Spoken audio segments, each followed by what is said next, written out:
Sugar? O ano, nakita mo ba yung ginawa kong snow? Proud ka na ba sa akin, Saga?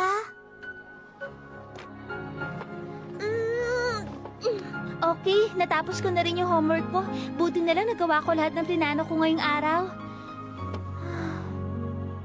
Nakakainip. Ganito ba talaga kahaba ang isang araw? Galingan mo Sugar.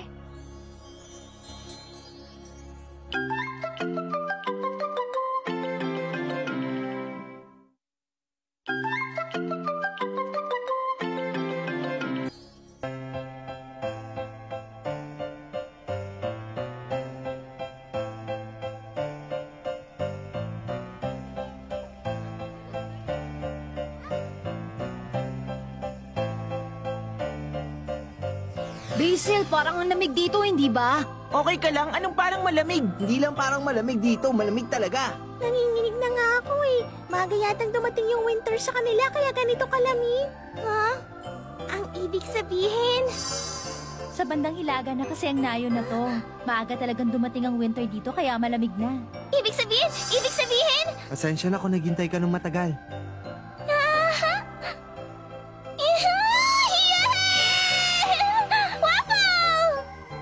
At ngayon, para sa ulat ng panahon. Dumarating na malamig na hangin mula sa Naku, matik na ako doon. Hindi magandang panahon. Ang unang snow sa taong ito ay babagsak mamayang gabi kung hindi ito maantap. Yay! Snow! Snow! Snow! Si Sugar naman ang magpapasikat na yan! Snow! Lalo na naman palang lalamig. Oo nga ang hina pa naman ng business pag ganun.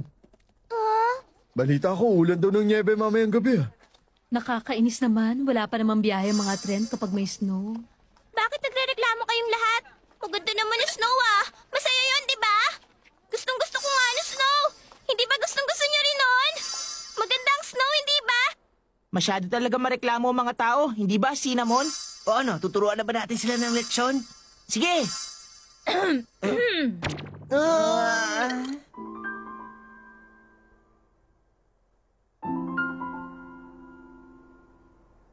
Sugar. Sugar.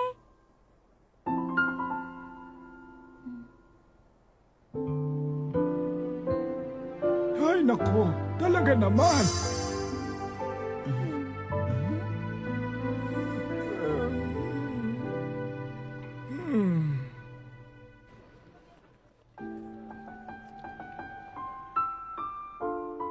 Ano po? Hindi dumating yung Snow Fairy? Bakit po? Anong nangyari? Elder Fairy? Ang nangyari kasi, yung Snow Fairy na in charge sa lugar na ito, nagulo yung trabaho niya nung nagpaulan siya ng snow sa kabilang nayon. Kaya yun, nagahol siya sa oras. Kung goal na siya sa oras, ang ibig po bang sabihin nun, hindi siya makakarating dito mamayang gabi? Kung ganun pala. Ibig sabihin, hindi darating sa tamang oras yung unang snow dito ngayong taon. Ano? Hindi pwede. Anong masasabi mo, Sugar? Gusto mo bang magpaulan ng snow mamaya? Ano po? Sandali lang, ano ba sinasabi niyo, Elder Fairy? Nakalimutan niyo na bang apprentice pa lang siya? Oo, alam ko yan. Pero wala na tayong magagawa. Si Sugar lang ang nanditong Snow Fairy ngayon. Kailangan natin gawin ang bawat weather sa tamang oras. Yun ang pinakamahalagang prinsipyo natin. Kaya naman, nakasalalay na ang lahat ngayon kay Sugar. Anong masasabi mo? Okay ba yun? Pero Elder Fairy, baguhan pa lang po akong Season Fairy Parati pa pong pumapalpak yung magic ko. At saka ano? Natatakot pa po ako. Ang lungkot naman. Ang buong akala ko kasi, gagawin mo ang lahat na makakaya mo. Sorry na. Mukhang seryosong-seryoso ka sa trip niyo Oo, alam ko na yan. Huwag kang mag-alala sa akin. Basta galingan mo na lang. Ano? Sabihin mo lang. Elder, sige. Pumapayag na po ako. Magpapaulan po ako ng snow. Sugar! Okay lang yun. Dahil kung masisira ang schedule ng dahil sa akin, sigurado magagalit sa akin si Saga.